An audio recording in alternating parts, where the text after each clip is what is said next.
to everybody. My name is Marsville Gracie Basig.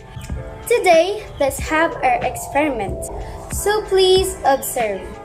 But before we start, what is solute and solvent?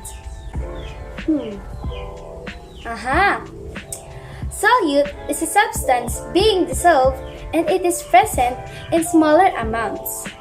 And solvent is doing the dissolving and it is always present in bigger amounts. So, shall we start? Listen as I show you this experiment and which one is solute and which one is solvent.